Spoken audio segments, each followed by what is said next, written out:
తమని పురస్కరించుకుని ఆర్యవైశ్య మహిళా సంఘం ఆధ్వర్యంలో సోమవారం రోజు ముగ్గుల పోటీలు నిర్వహించారు. ఆదిలాబాద్ పట్టణంలోని శ్రీ వాసవి కన్యకా పరమేశ్వరి మాత ఆలయ ఆవరణలో జరిగిన ఈ కార్యక్రమంలో ఆర్యవైశ్య మహిళలు ఉత్సాహంగా పాల్గొన్నారు. రంగురంగుల రంగవల్లులతో అందమైన ముగ్గులు వేసి ఆకట్టుకున్నారు.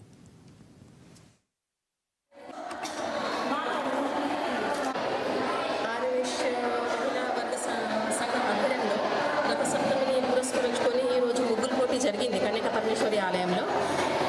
అందరూ చాలా బాగా ముగ్గులు వేశారు. దానికి నేను ఇంకా సుజాత గారు జడ్జిగా వచ్చాము. మాకు పిలిచినందుకు ధన్యవాదాలు.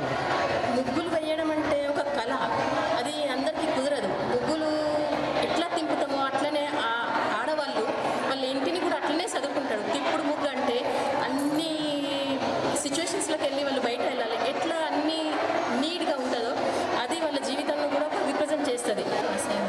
మా ఆర్యవైశ్య పట్టణ ఆర్యవైశ్య మహిళా సంఘం నుండి మేము రథసప్తమి పురస్కరించుకొని ముగ్గుల పోటీ నిర్వహించాము. సంక్రాంతి కాకుండా రథసప్తమి అంటే మన హిందూ సంప్రదాయంలో పెద్ద పండుగ. దానికి ఇప్పటివరకు ఎప్పుడు సంక్రాంతికే నిర్వహిస్తాం ముగ్గులు. ఈసారి కొత్తగా మేము రథసప్తమి సందర్భించి ఈ ముగ్గుల పోటీ నిర్వహించాము. ఇది అందరూ చాలా బాగా వేశారు ముగ్గులు. జై వాసవి.